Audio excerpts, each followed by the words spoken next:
বর্তমান সময়ের 3 বছরের ভিসা দিয়া যারা প্রবাস জীবনে যায় তারা বড় কষ্টের সাথে জীবন যাপন করে। দেখবেন আপনার বাহিরবাগের কোন মানুষ বিদেশ আছে কিনা আমি জানি না, ওই লোকটা বিদেশ থেকে যখন আসে নতুন ঘড়ি, মোবাইল নতুন, প্যান্ট নতুন, শার্ট নতুন, ক্যাপ নতুন, ব্রিকেস নতুন, সব নতুন। ঘটনাটা কি, ওই লোকটার আড়ালে নিয়ে জিজ্ঞাসা করেন ঘড়ি কি কবে কিনছেন? কইতো 15 দিন। মোবাইল কই আসার সময়। বলে এতদিন কি করছেন? বলে এতদিন পর্যন্ত এগুলো কেনার তৌফিক হয় নাই, এখন একটু দুনিয়ার মানুষের অভিনয় করে বোঝানোর জন্য, আব্বা মা ভাই বিরাদারকে অভিনয় করে বোঝানোর জন্য যে আমি মহাসুখে আছি, তাই মোবাইলটা কিনে দিয়ে গেছি। এইগুলো আবার যাওয়ার সময় অনেকে বিক্রি করে চলে যায়। কথা ঠিক কিনা ধরে বলেন? প্রবাস জীবন বড় কষ্টের রে ভাই।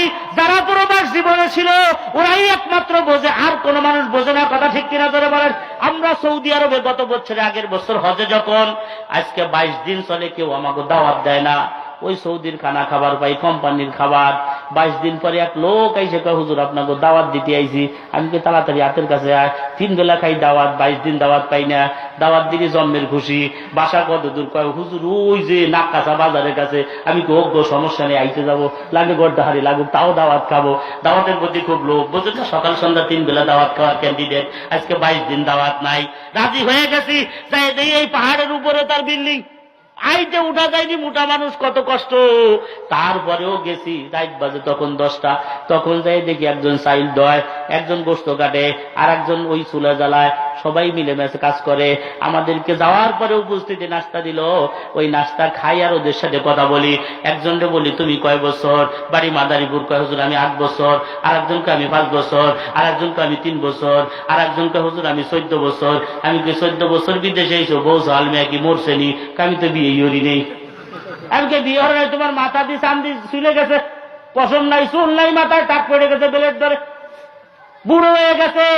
তোমার বয়স দিয়ে 60-65 মনে হয়। বিয়ে হর বা কবে? কয় ও শেষ হয়ে গেছে হুজুর, ও নিয়ে ছেড়ে দিছি আগেই। আমি তখনই বললাম এত কষ্ট করে বিদেশ করো, অথচ নিজের জীবনে স্ত্রী নাই, ছেলে নাই, মেয়ে নাই, তাহলে এগুলোর কি প্রয়োজন? ওই লোকটা তখন এমন একটা কথা বলল, যেই কথাটা আমার কাছে শুধু লাগছে তা না, তামাম পৃথিবীর সমস্ত প্রবাস জীবনে যারা থাকে তাদের সকলের কাছে লাগিয়ে গেছে। বলে হুজুর আপনারা দেশের ভিতরে মোমবাতি জ্বালাননি? বলে হ জ্বালাই। কয় মোমবাতির কাম কি? বলে আলো দেওয়া। কয় আলো যখন দেয় তখন নিজে ঠিক থেকে দেয় না, নিজের জীবনটা বিলীন করে আলো দেয়। আমি বললাম যে ও তো আস্তে আস্তে ফুইরে ফুইরে নিষ্ফিলে ডাবে, ও পড়ে আর একজন আলো দেয়। ও কয় আমরা প্রবাস জীবনে আছি যারা, আমরা মোমবাতি হয়ে গেছি, মোমবাতি। ভাইরে আলো দিতে নিজের জীবন শেষ, বোনরে আলো দিতে নিজের জীবন শেষ, বাবারে আলো দিতে নিজের জীবন শেষ, বাড়ি করতে নিজের জীবন শেষ, স্ত্রীর আশা পূরণ করতে নিজের জীবন শেষ, মেয়ে বিয়ে দিতে নিজের জীবন শেষ, বোন বিয়ে দিতে নিজের জীবন শেষ। সবার স্বপ্ন পূরণ করতে করতে আমরা মোমবাতির মতো পুড়ে ছাই হয়ে গেলাম। কেউ আমাদের দুঃখ বোঝে না।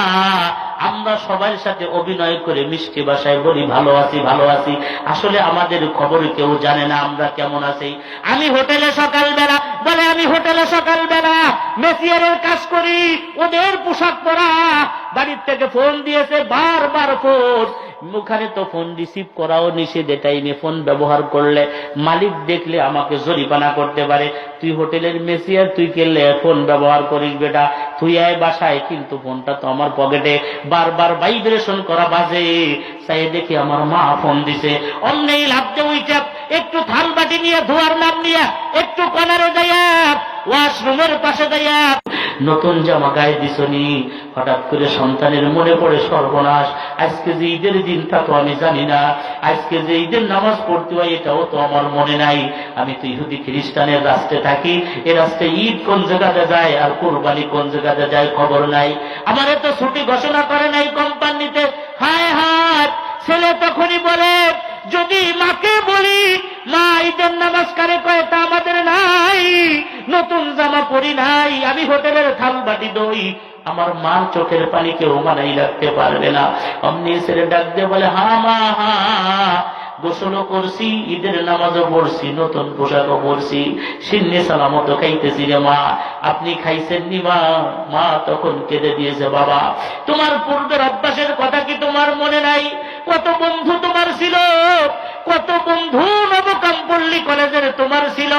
সবাই তোমাকে ঈদের দিন তার কাছে যাওয়ার জন্য ডাকতো, কিন্তু তোমার অভ্যাসের কথা কি তোমার মনে নাই?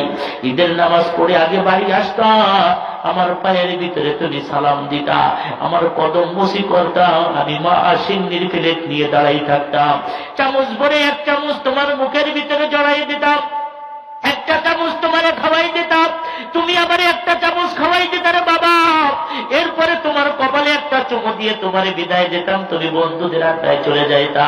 বাবা আজকে তুমি নাই, তোমার দেওয়া কাপড় তোমার ভাই পরেছে, তোমার বোন পরেছে, তোমার বাবা পরেছে, তোমার সবাই পরেছে, আমি মাও পড়ছি, সবাই অনুরোধে থাকতে পারি নাই, কিন্তু সিন্নি গ্রহণ করতে পারি নাই, কি জন্য? তুমি সামনে নাই, আমার বড় কষ্ট হইতেছে। মা তুমি খেয়ে নাও, মা তুমি খেয়ে নাও, পাগলামি করো না। সন্তানের কলিজা ছিঁড়ে যায়, সহ্য করতে পারে না। সন্তান ডাক দিয়ে বলে মা তুমি খেয়ে নাও, মা কয় বাবারে তোরে তো দুই নজরে দেখতে পারবো না, কিন্তু তুই আমার একটু কানে আওয়াজ শোনা, মিষ্টি খাওয়ার আওয়াজ, একটু সিন্নি খাওয়ার চাগুর চুগুর আওয়াজ আমারে শোনা, আমি নিজ কানে শোনার পরে তারপরে আমি খাবো। সন্তান অমনি করিয়া হাতের মাথায় প্লেটে যে ফেলানো ঝুটা ছিল, মানুষের খাদ্য কুকুরের ঝুটা, ঝুটারে গালের ভিতরে দিয়া চাটা দিয়ে আওয়াজ শুরু করে দিয়েছে, মা তুমি সংসারিত, কিন্তু আর নিজের কন্ট্রোল করতে পারে নাই, কেটে ফেলেছে, ফোন কেটে দিয়েছে। অমনি মা বারবার ফোন দেয়, একবারের পরে একবার ফোন দেয়, কিছুক্ষণে ফোন রিসিভ করলে মা কয় বাবা তুই কাঁদলি কেন? কয় না মা না আমি কাঁদি নাই রে মা, আমি কাঁদি নাই। বলে তাহলে কান্নার আওয়াজ পাইলাম? বলে বন্ধুরা তরকারিতে বড় ঝাল দিয়ে ফেলাইছিল, সহ্য করতে পারি নাই, তাই চোখ দিয়ে পানি বের হয়ে গেছিল, কণ্ঠটা পরিবর্তন হয়েছিল। এ দুনিয়ার মহিলা মা বোনেরা, আজকে আফসোস আফসোস, এত কষ্টের টাকা কামাই করে তারা দেশে পাঠায়, এই টাকা দিয়ে মহিলারা আড্ডা জমায়, ফেসবুক আর ইন্টারনেট, গার্লফ্রেন্ড আর বয়ফ্রেন্ডের পিছনে এগুলো ব্যয় করে।